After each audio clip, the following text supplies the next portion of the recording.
monde a de quoi noter? Ouais, c'est bon. Téléphone, c'est bon? Ouais, vous pouvez vous mettre sur vos portables ou alors feuille, stylo, comme à l'ancienne. Alors, on va voir trois types de préparation aujourd'hui. On va faire les objectifs, donc se créer un objectif et savoir à quoi ça sert. Ça t'avait pas besoin de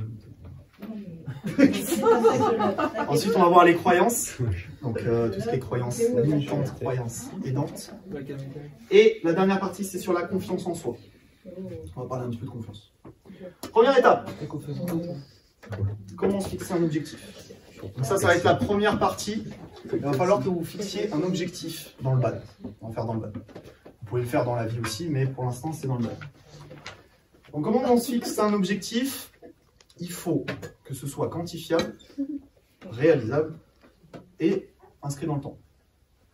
Ça va quand je dis ça? Donc je vous laisse trouver votre objectif. Donc par exemple, un objectif typique que vous pouvez prendre, je veux passer D7 en juin 2024, par exemple. Ok? On se fait ça, première partie. Donc je vous laisse vous fixer un objectif. Dès que vous l'avez, je regarde un petit peu, et puis après on en parle. C'est un seul objectif. Vous en mettez un ou deux, comme vous voulez. Faut que ce soit, ouais, faut qu'il y ait une date. Mais ça doit être un... Non, une date, après vous mettez à moyen ou à long terme, comme vous voulez, il faut qu'il y ait une date. C'est pas une date forcément le 16 juin, hein, tu vois, mais en juin 2023, je vais être là. Enfin, en juin 2024, je vais être là. Juin 2024. Ok? C'est pour moi. Donc dit que vous, là, je vous ai mis le petit exemple du taxi. Un objectif, si vous rentrez dans un taxi, par exemple, vous dites « Ok, j'y vais, mais je sais pas où je vais. » Imaginez, dans votre cerveau, c'est ça. Je rentre dans le taxi, mais je lui dis pas où je vais. Donc, en fait, tu rentres, tu fais « Ok, bah roule. » Imaginez, dans votre cerveau, c'est un peu la même chose. C'est-à-dire que si vous rentrez et vous n'avez pas d'objectif, en fait, vous allez nulle part, entre guillemets. Donc là, on parle du BAD, hein. Évidemment, on parle que de BAD. Hein. Mais dans la vie, c'est pas aussi simple. Hein. Mais voilà, si vous faites du sport, si vous faites du BAD, fixez-vous un objectif, c'est important. Il faut qu'il y ait un but, il faut qu'il y ait quelque chose que vous croyez profondément. Okay, un but à réaliser, c'est important pour le savoir. A l'inverse, fixez-vous un ou deux objectifs max. Donc, si on reprend l'exemple du taxi, vous rentrez dans le taxi et vous dites « Ok, je vais aller à Paris, à Marseille, à Lille, à Lyon. » Au final, vous allez nulle part. Okay, donc, un et deux grands max. Ok? Allez, c'est parti. Ok, maintenant, une fois que vous avez fait ça, vous faites un petit trait et vous mettez les actions que vous allez réaliser pour atteindre cet objectif. Défoncer les adversaires. Alors, briser les genoux. Donc, ça peut être m'entraîner, pareil, quantifiable, hein, les actions quantifiables. Donc, ça peut être m'entraîner 2 fois par semaine, faire de la prépa mentale, faire de la prépa physique avec Fabien. Ça peut être plein de trucs. Mettez juste les actions que vous allez réaliser pour atteindre cet objectif. Alors, on dirait l'école. J'aime bien, j'aime bien. Il y a des profs ici ou pas? Ah Ah oui, il y a le prof d'histoire. Pas encore. C'est une salle de classe. Moi j'aime bien. Prof de vie. Ok, on va juste prendre un exemple. Est-ce que quelqu'un veut me donner son objectif avec ses actions? Je crois qu'Alexis il est chaud. Alexis? Moi, je suis pas chaud. Vas-y, Alexis. Bah, monter M3 en 2024. Quand en 2024? J'ai pas mis de date. Essaye de faire un petit truc un peu plus précis. Parce que là, c'est sur 1 an. On va dire Mets-le, en juin. Juin, ok. Et quelles sont les actions que tu vas faire pour monter M3 en simple en juin 2024? M'entraîner régulièrement, 3 fois par semaine. T'entraîner régulièrement 3 fois par semaine, ok. Garder une bonne hygiène de vie. Une bonne hygiène de vie. Alimentaire? Alimentaire et même sommeil. Sommeil, ok. Je mange très bien. Bien. Et après, pour le moment, c'est tout ce que je vois. Mon papa aussi. Ok. Est-ce que tu penses qu'avec ces actions-là, tu vas réussir à atteindre ton objectif? Bah, je pense que ça peut m'aider, mais après, je sais pas si ça. Ok, on en parlera. Tu as rencontré. Quelqu'un d'autre? Moi, je veux bien. Tu les as vus? Vas-y. Gagner le championnat de France vétéran avant septembre 2055. Pourquoi pas? C'est quel âge? Pourquoi pas? Non mais pour le contexte, il faut savoir qu'à Suresnes, on a une championne de France qui a 74 ans et qui a gagné en vétéran 8 cette année les 3 séries et ça fait plusieurs années. Ok. Alors, quelles sont les actions pour réaliser cet objectif? Déjà continuer à m'entraîner au moins 2 fois par semaine. Jusqu'en 2055. Ouais, voilà. Jouer au moins 3-4 fois par semaine, ça peut être en loisir, mais toucher une raquette. Il n'est pas tout jeune debout. Et puis faire attention surtout à la santé, aux genoux, à Ils long terme. Ok. pas me laisser Faire des tournois aussi, peut-être. faire des tournois. Ok, ça marche. Quelqu'un d'autre? Un dernier? Rien? Ouais. Allez, vas-y. Passer R6 la saison prochaine en simple. Quand? La semaine prochaine. Bah pareil en juin je pense. Ok. Essayer de faire un juste à la fin de la saison. Ok. Allez, venons-en au fait. Quelqu'un peut lire, s'il vous plaît? Dans tous les cas, il n'y a pas de différence entre ce que vous voulez et ce que vous faites. Est-ce que vous avez compris cette phrase? C'est un robot qui l'a là, mais C'est un pro. Comment ça, il est différent? Si je veux baiser une... Alors en gros, cette phrase, ça veut dire que si on reprend l'exemple de Vincent, gagner le championnat de France, c'est ce qu'il veut. Donc c'est un objectif qui est quand même là. Ses actions, voilà. En gros, cette phrase veut dire que si vous avez des grandes actions, il faut un gros objectif, il faut des grandes actions. Si vous avez des petits objectifs, il faut des petites actions. Mais s'il y a une différence entre un grand objectif et des petites actions, ce ne sera pas réalisable. C'est pour ça qu'il faut qu'il n'y ait aucune différence entre ce que vous voulez et ce que vous faites. Ok. Petit objectif égale petite action. Gros objectif égale grosse action. Après, dites-vous que même si vous avez des objectifs qui sont passer R6 la saison prochaine, des objectifs qui sont quand même réalisables, si on a réussi à faire ça, normalement passer D7 la saison prochaine, ça devrait pouvoir se faire. Ok? Est-ce qu'on peut dire? Ok, on passe sur la deuxième partie. Croyance limitante, croyance aidante. Est-ce que quelqu'un sait ce que c'est? Une croyance limitante. Je sais. Détail? Bah, c'est parfois, par exemple, quand je joue contre Xavier, j'ai l'impression qu'il est invincible. Et en fait, ça me limite complètement dans ce que je fais parce que j'ai plus d'imagination, je commence à me dire quoi que je fasse, ça revient et je m'auto-limite en fait. Ok, ça marche. Est-ce que vous avez bien entendu la première phrase? On va la reprendre tout à l'heure. Il a dit, dans ma tête, Xavier est invincible. Très bien. On va garder cette phrase pour après. Tu peux répéter, s'il te plaît? Elle écoute pas. Non. J'ai dit, on va garder la phrase de Vincent qui a dit dans ma tête, Xavier est invincible. On va garder ça. Ok, pour après. Dans ma tête, Xavier est invincible.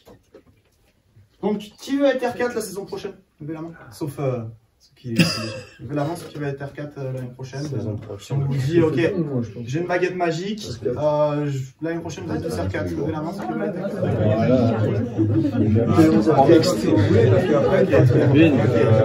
Franchement, P11 R4, R4, c'est possible ou pas? Oui. L'année prochaine. Qui dit oui, levez la main.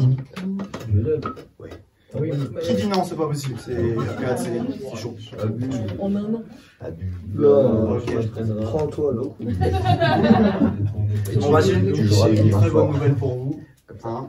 C'est possible. Tu penses que tu peux ou que tu ne peux pas, dans les deux cas, tu as raison. Tu te pètes tes propres barrières, quoi. C'est exactement ça. Oh, c'est beau. C'est des croyances limitantes. En fait. Si vous pensez que c'est impossible, si vous vous dites, ok, R4 c'est chaud, ça demande trop d'investissement, vous mettez les croyances que vous voulez en fait. Bah, dans ce cas, ça sera impossible.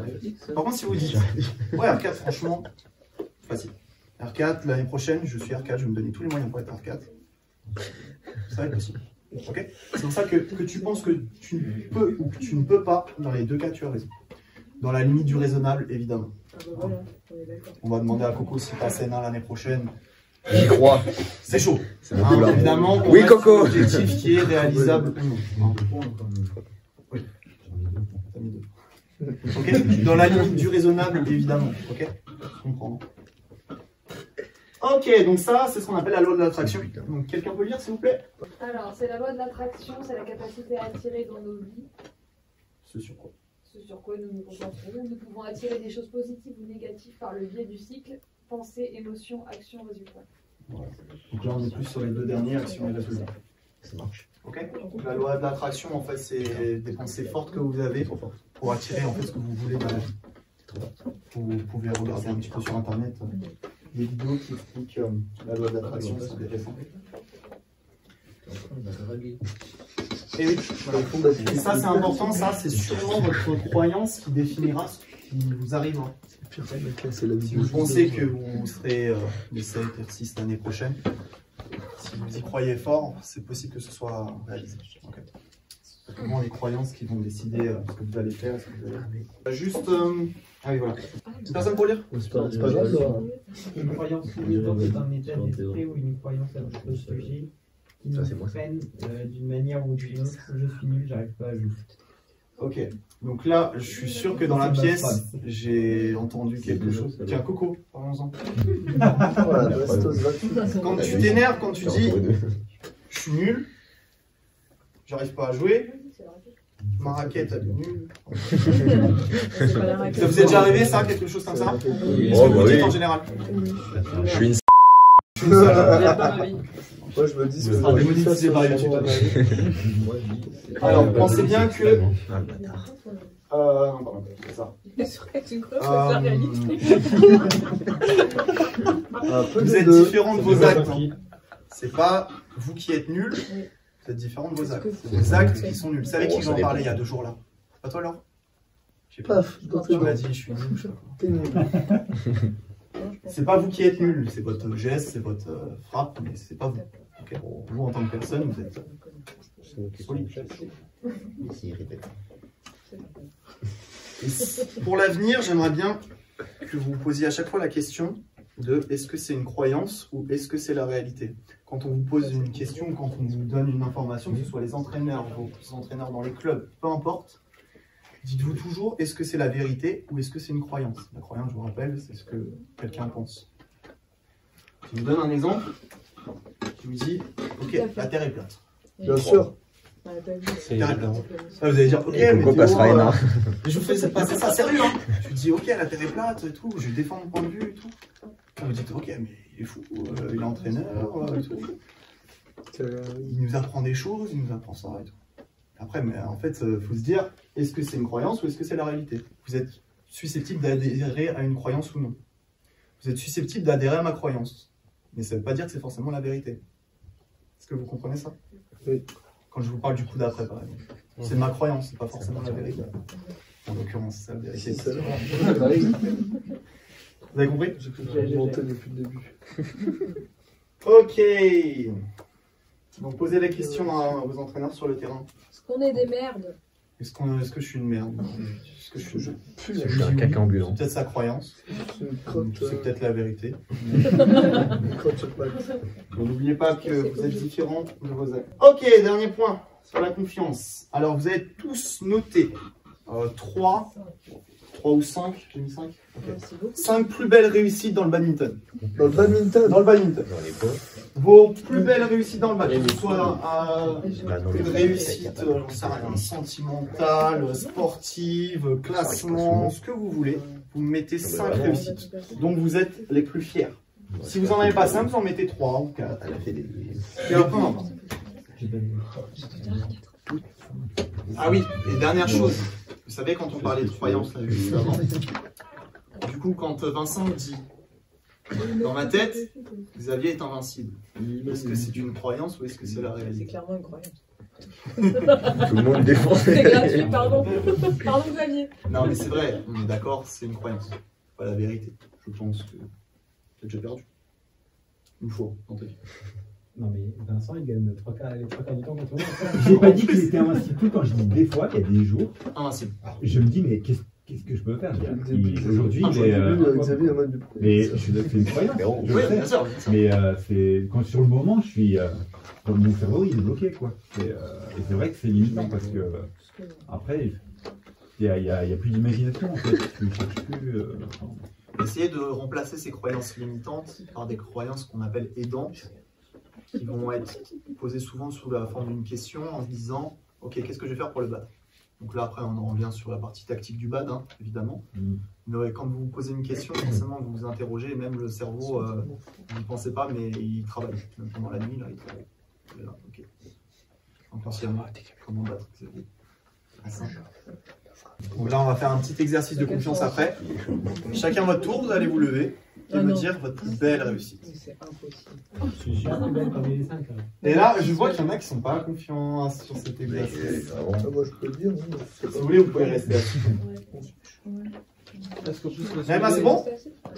Allez, plus belle réussite, c'est parti. Il y a plusieurs années, j'ai battu une fille en simple classée C2. Incroyable, les anciens. Ah oui. Bravo.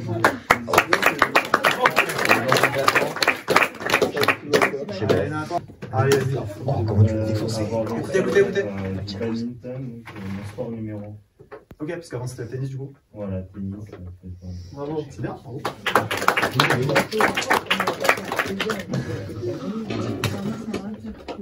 Ouais. Ok. Le premier set, je gagne très juste. Le deuxième, je prends 5-21. Et le troisième, je gagne.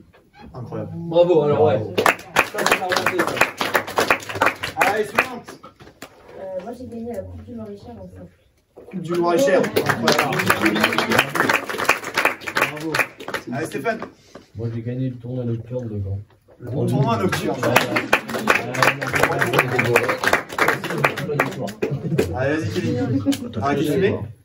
Non, j'ai gagné un duel contre Vincent sur un point. Avoir gagné 4 fois contre la même personne en 3 sets, 2 points d'écart lors de matchs officiels. Incroyable, c'est quoi?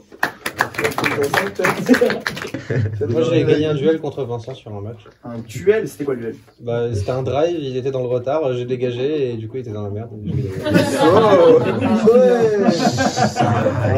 ça marche. Massé, à toi. J'ai fait mon tout premier tournoi début juillet, j'ai gagné un match. Ouais.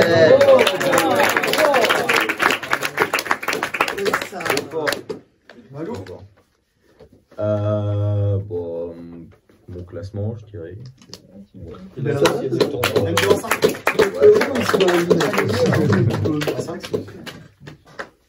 À toi. Je pense mon mental vis-à-vis de ma partenaire. J'en ai un super, je peux les relever bien comme il faut. Notamment une certaine Orama pour ceux qui la connaissent.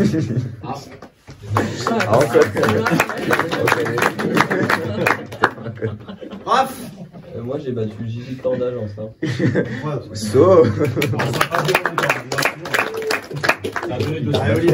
Moi c'est d'avoir fait progresser les jeunes du club que j'ai suivi depuis le CJ et qui sont maintenant en interclub avec nous. Toi c'est plus la partie entraîneur. Ouais. Et en tant que joueur, pour toi, si tu parles de toi. Être toujours motivé à venir jouer au BAD en fait. Ça c'est important. Ok. C'est ouais. Parce que moi j'ai la compétition, j'ai le truc, mais voilà, je le prends comme plus comme le plaisir de venir jouer que forcément. Le plaisir de jouer. Tu kiffes. Ouais. Le plaisir de l'effort en fait. Allez Alexis. Alors moi j'ai battu Alex Lagny. T'as battu Alex Lagny? Ouais. Voilà, avec Alex Lagny, si tu Il avait 5 ans. Oui, il avait quel âge? Ouais, exactement. Non, ça, il avait 7 ans, je crois. Il avait 7 ans. 7-8 ans, mais il était déjà chaud. Toi, t'étais plus chaud du coup. J'avais eu 2-3 ans de plus. Battu Alex Lagny. Écoutez. Alors moi c'était en 2019, donc c'est la première année où j'ai vraiment commencé à faire des tournois, j'en ai fait un peu avant, mais juste comme ça. Entre septembre et février, j'ai gagné 7 tournois ensemble, quasi d'affilée. Il y a un tournoi où je suis pas sorti de poule. Chaud, la régularité. En finissant avec le championnat départemental 92 en R6, j'ai commencé l'année à faire du défi. En débit des neufs et puis à la fin, alors pas il est solide.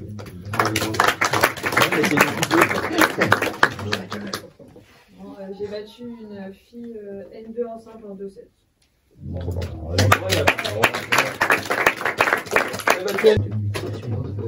mes 4 derniers TDJ, je suis arrivé premier.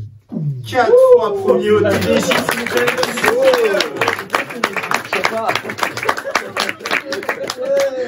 Et enfin, vous aviez que Vincent et Eddy étaient invincibles. J'ai réussi à faire découvrir le bad à Rachel et... Ouais. Oh, c'est beau. Ah ouais. C'est beau. Pardon. Il a fait découvrir le bad à sa femme. Et elle est devenue plus passionnée que moi. Et j'étais un loisir et en fait, elle a commencé à faire des tournois et moi j'ai voulu aussi faire des tournois et après on est tous les deux passionnés. C'est beau, ça s'élève ensemble, c'est beau. C'est beau.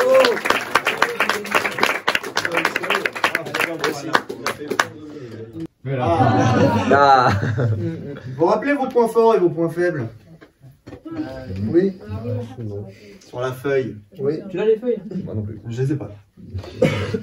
Donc, si on en revient à nos croyances, on est d'accord que vos points forts et vos points faibles sont des croyances. Non, c'est la C'est vérité. une auto-analyse. C'est la vérité. C'est la vérité ou c'est Ouais, ouais. C'est ta vérité. Bah, ça dépend, il y en a certains. Ton point de vue. Ok, t'as mis quoi comme point faible? J'ai mis physique. Ok. Ah non, c'est une vérité. C'est une vérité. Donc pour toi, tu n'es pas assez bon physiquement. Oui, je manque de physique. J'atteste. Aujourd'hui, il était lancé, mais il n'a pas beaucoup joué. Est-ce que si tu compares avec le plus gros des sédentaires, tu n'as pas un bon physique? Bah, non. Mais pour mon niveau, j'ai pas un bon physique. Pour ton niveau? Oui. Donc c'est une vérité en soi. Emma? C'est pour atteindre tes objectifs que tu n'es pas assez bon physiquement. C'est pas la même chose. Détail. Elle est trop forte. Non, mais ça veut dire qu'en fait, ça nécessite que tu joues plus régulièrement pour avoir un meilleur physique, plus de régularité. Et donc là, effectivement, tu seras à la hauteur physiquement. Mais c'est selon tes adversaires. Voilà. C'est vrai. Important, hein. Tu vois, c'est pas pareil. Si tu peux être très bon physiquement par rapport à quelqu'un et très mauvais physiquement par rapport à un autre. Tu vois? C'est vrai. Par rapport à moi, t'es bon. Par rapport à si on prend Fabien. physique, là. Si on prend Fabien, préparateur physique, t'es à la rue physiquement. Tu vois? Donc juste pour dire que vous avez vos croyances sur vos points forts, vos points faibles.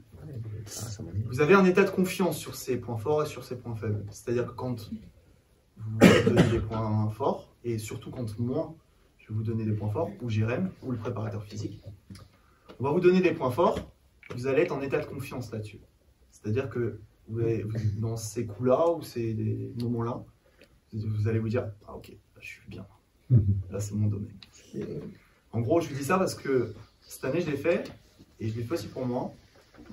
J'ai demandé à quelqu'un, parce que c'est dur de se juger soi-même. Et j'ai demandé à un de mes collègues de me dire, ok, c'est quoi mon point fort? Il m'a dit, ok, là c'est en revers, à mi-cours, tu fais ce que tu veux du volant. Et depuis ce jour-là, à chaque fois que j'arrive dans cette zone-là, je suis une machine. C'est vrai que une machine qui est trop tout forte. à l'heure, tu nous l'as montré. Et t'as vu, j'étais en confiance tout à l'heure. C'était ouf ce que t'as fait. À mi-cours, j'étais trop bien. Ouais. Non, Et à contrario, on peut faire du simple. Là, tout de suite, je suis pas en confiance. Je suis vraiment pas en confiance parce que déjà, j'aime pas ça. Enfin, bref, il y a tout un tas de raisons, mais je mettrai en point faible. Donc, vos points forts, vos points faibles, cet état de confiance, il faut essayer d'être déjà en surconfiance sur votre point fort, mais d'être en confiance un peu moyenne sur un point faible. En gros, concentrez-vous sur votre point fort, mais aussi améliorer votre point faible pour être en état de confiance là-dessus. Si vous dites, ok, en point faible, je suis une merde, du coup, s'il m'envoie là, j'y arriverai jamais, c'est compliqué. Croyance aidante, croyance limitante. Vous savez la différence? On l'a dit tout à l'heure. Ouais. Donc, comment on remplace le je suis une merde dans le point faible? La technique, c'est une... Je suis pas ouf. On remplace ça par la question? Ah merde. Comment je fais pour améliorer le smash? Ok? C'est bon là-dessus? Et on en revient sur la citation qu'il y avait il y a 4 ou 5 diapos. Quelqu'un peut lire la phrase. C'est sûrement ta croyance qui définira ce ta croyance qui définira ce qui t'arrivera. Voilà. Si vous pensez que vous êtes une merde sur le smash, il y a beaucoup de chances que vous serez une merde sur le smash. Si en revanche, vous dites ok, le service, je suis une machine, vous allez voir que tout de suite, quand vous allez servir en double, après quelques temps, évidemment, ça ne marche pas du jour au lendemain. C'est avec de la confiance qui va s'acquérir, avec les croyances que vous allez changer. que vous allez voir un changement. Ok? Donc voilà sur cette petite présentation. Est-ce que vous avez des questions sur ce qu'on a dit? Moi, j'ai une remarque. Dis-moi. Parce que pendant un moment, justement, j'avais cet état d'esprit de me dire, bon, bah, dans mes matchs, il faut que je me dise que je sois le meilleur, peu importe contre qui je rentre ou quoi, tu vois. Ok. Et il y a des moments où bah, j'arrivais à rien, même si j'allais me dire ça. Ok. Et très vite, je me frustrais et je m'énervais encore plus vite que d'habitude. Ok. Et je sais pas trop comment me sortir de là, parce que du coup, j'ai arrêté cette croyance parce que ça m'énervait de plus en plus. Et, Parce qu'en fait, dans ta première phrase, tu as dit il faut que. Mais en fait, tu crois pas. Tu as dit il faut que je pense à ça pour être bien. Mais c'est pas aussi simple que ça. Hein. C'est pas ok, je me dis que je suis une machine et je vais être une machine. C'est qu'est-ce que je fais comme action, c'est le même objectif. Hein. Qu'est-ce que je fais comme action pour devenir une machine sur ce point-là, mentalement. Ça veut dire je me forme, je regarde les trucs et tout ça. Mais c'est pas juste se dire, évidemment, quand on parle de croyance, de tout ça, c'est pas juste se dire ok, je suis une machine en Smash parce que faut que je le fasse, sinon je vais être nul. Pas aussi simple que ça. Hein. C'est tu mets en place des actions pour t'améliorer et après tu seras en confiance là-dessus. Donc là, pour tes, c'est quoi ton point faible du coup? C'était sur le mental. Ouais. Ton mental, tu te sentais pas en état de confiance. c'est un peu la croyance limitante. Ouais. En gros, tu pensais te mettre une croyance aidante en te disant ok, je me motive en faisant ça. Mais en fait, c'était à double tranchant parce que derrière, tu avais une putain de croyance limitante qui te plombait encore plus le moral. Okay, donc, essaye de mettre en place des actions. Donc des entraînements, des petites routines, tu peux faire un petit peu de méditation, tu peux faire de la sophrologie, il y a plein de trucs, des exercices de respiration, de concentration. Donc pour la concentration, par exemple, c'est pas vraiment le sujet, mais si vous voulez on en parle. Si vous entamez un match, est-ce que vous êtes déjà dit, ah tiens, typiquement le truc, ok, franchement j'arrive sur le match mais je vais me faire défoncer quoi. Vous êtes déjà arrivé ça? Tout le temps. Ouais, tout le temps, ouais. Super. Croyance limitante ou vérité? Vérité. Vérité à cause de la croyance limitante ou vérité? C'est ce qu'on disait tout à l'heure. Hein. Évidemment, il y a la croyance limitante où des fois c'est possible, mais en fait ça ne devient pas possible. Et des fois, forcément, il y a la marche qui est trop haute. Et là, dans ce cas, c'était pas réalisable dans tous les cas. Hein, évidemment, si on me demande de battre Li Chongwei, c'est pas possible quoi. Voilà. Okay. Pour les bulles de concentration. Donc pareil, vous pouvez faire un petit peu de sophrologie, méditation. Et essayez de vous donner un petit temps pour vous concentrer. Donc travailler sur la respiration. Tu as des petits trucs, des petits tips, Fabien, sur... surtout mettre en place des routines. Ouais, les petites routines. Ouais, les petites routines, ouais. Donc il y a plusieurs types de routines. Hein. Moi, ce que j'aime bien faire, c'est les bruits blancs. Vous connaissez les bruits blancs? Le bruit de nature. Il y en a, ça va être la musique hardcore, genre du charisme. Il y en a, ça va être juste du silence. D'autres, ça va être des routines d'échauffement qui vont amener une concentration avant le match. Mais trouvez votre propre routine où vous êtes dans un état de confiance. Ok, cet état de confiance qu'on a parlé tout à l'heure. Autre question? Fabien, est-ce que ça existe ce type de routine entre les points? Ah, oui, ça existe. Tu regardes rien qu'au tennis, par exemple, Nadal, il a des routines. Hein. Ouais. Et je sais pas, il fait un truc avec ses cheveux, son nez, son cul, ouais, ses bouteilles, il y en a qui mettent leurs raquettes côte à côte. Ça, c'est psychologique. Ouais, mais c'est des routines qui les met en confiance. En fait, c'est une routine de concentration où tu vas servir ou recevoir au moment où toi, tu es prête, tu vois. Regarde, au bas, dans ce qui arrive souvent, c'est, vous voyez souvent les mecs, soit ils font des tours de terrain, ils sont là. D'ailleurs, maintenant, c'est plus trop autorisé dans le pad. Et ce qui se fait aussi souvent, vous voyez là, c'est des petits pas de danse que les joueurs de bad font. Ils font tac, tac, tac, ils mettent un petit coup de pied et ils repartent. Après, ça. Vous avez jamais vu ça sur les petits trucs? Ou alors, il y a le coup du lacet aussi. Ouais, le coup du lacet, ça c'est pour les vieux, ça. Il y a plein de trucs comme ça. Non, Héloïse, elle l'aime bien. Parce que mine de rien, c'est des routines que tu crées. Comme on disait tout à l'heure, c'est des routines que tu crées et en fait ça devient même plus conscient, ça devient inconscient. Tu les fais sans réfléchir en fait. Et tout ça, ça t'amène à un état Je sais que c'est mon routine, mais plutôt l'inverse, c'est genre dès que le volant il est au sol, hop, je le ramasse et j'enchaîne direct. Même si elle...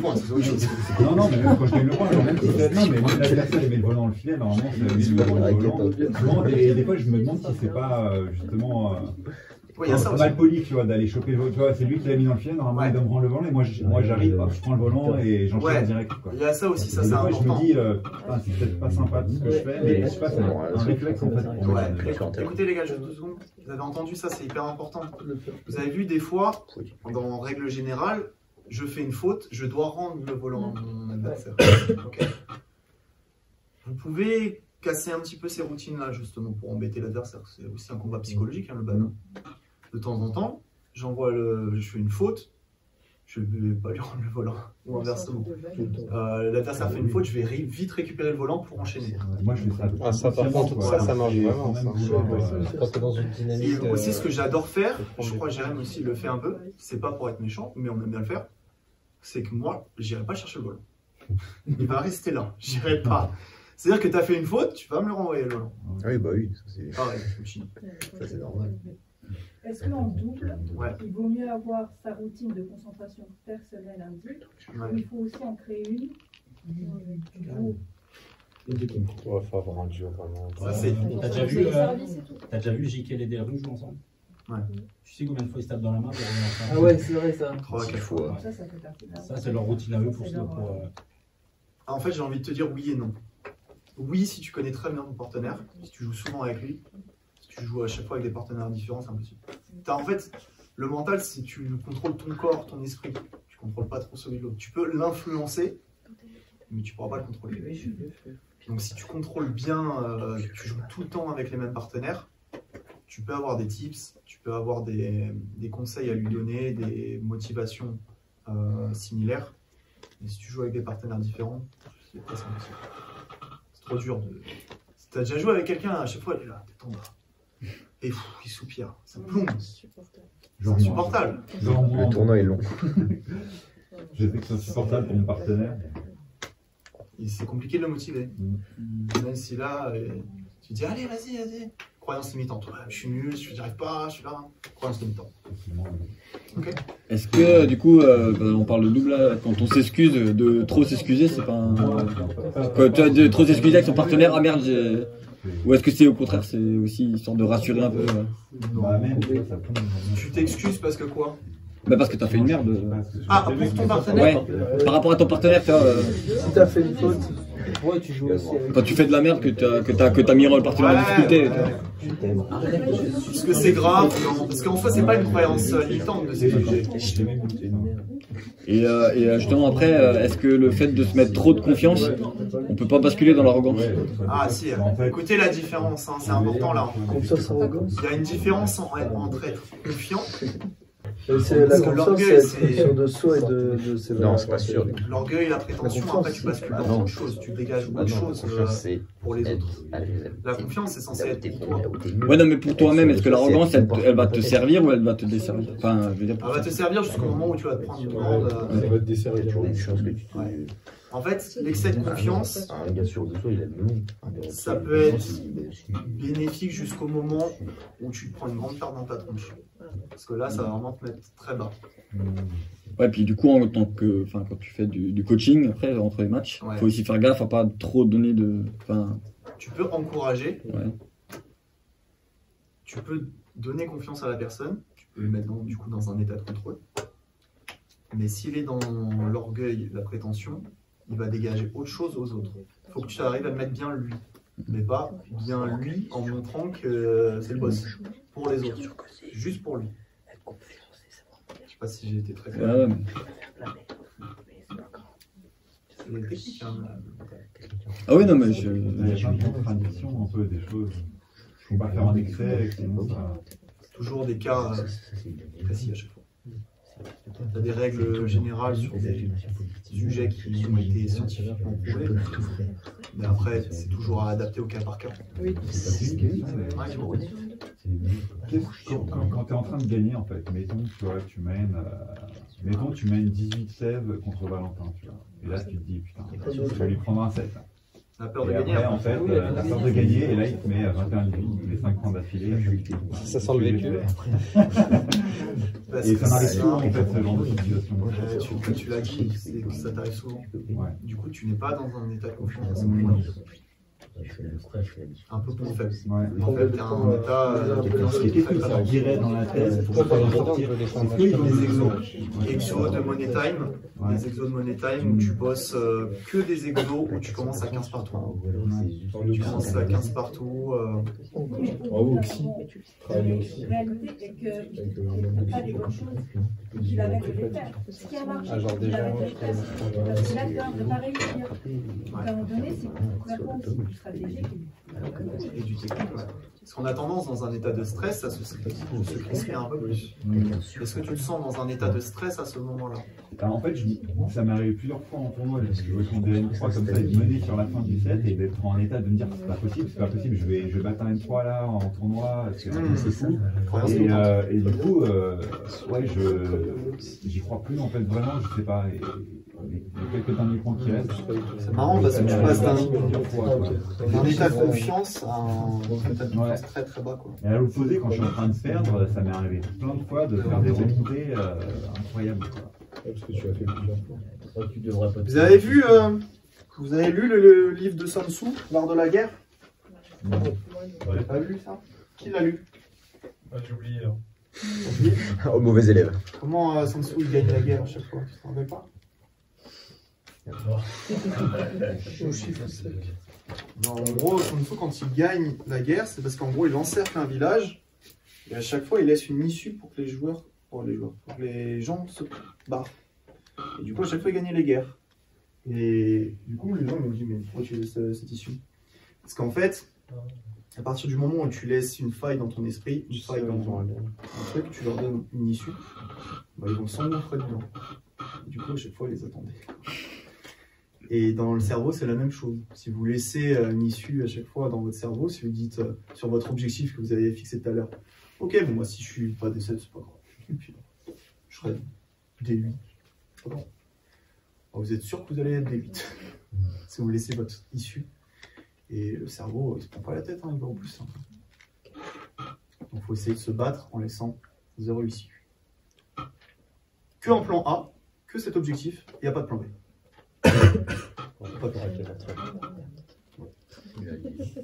Ok? Moi j'ai une question quand même. Oui. Tout à l'heure, Dorian il le disait, c'est quand tu es dans une spirale infernale, quand tu fais que des fautes pendant un match, que des fautes, comment est-ce qu'il y a un tips comme ça qui te fait sortir de cette merde? Tu gagnes des points. Ouais, la tactique. Ah, tu éclates une raquette? Ouais, Dieu, j'ai pas d'argent à mettre à la poubelle comme ça. En réalité, tu peux en acheter une 4 pour 10 euros à Decathlon, mais par contre, elles sont en aluminium, donc c'est peut-être dur à casser. Non, ça va. Alors, ce que je dis toujours à mes joueurs, c'est que, en fait, je vous l'ai déjà dit, hein. Je crois que c'était tout à l'heure ou hier, je sais plus. Vous vous concentrez sur vous à chaque fois. On se concentre à chaque fois sur l'adversaire. Parce que il ou parce que tu. Si vous dites à chaque fois parce que je, quand on vous pose une question, croyance limitante. Parce que j'arrive pas à jouer, parce que je fais trop de fautes. Par contre, si tu commences à se centrer sur l'adversaire, tu vas voir, tu vas réfléchir. Comment je fais pour gagner? Comment je fais pour marquer le point? Pourquoi j'ai pas réussi là? Parce que l'adversaire. D'accord, donc tu focalises juste ton attention sur autre chose pour... Tu focalises ton attention sur l'adversaire et plus sur toi. Parce que si tu te focalises sur toi dans la défaite, et après. Ok, donc toujours sur l'adversaire. Le coup d'après, l'adversaire. Le coup d'après, l'adversaire. Ok, merci. Dernière question? Autre question? Plusieurs questions? Tout est clair? Vous avez l'avance? Oui, monsieur. Ok, bon, nickel. Bon, voilà, j'espère que ça vous a plu. Et puis, à très vite.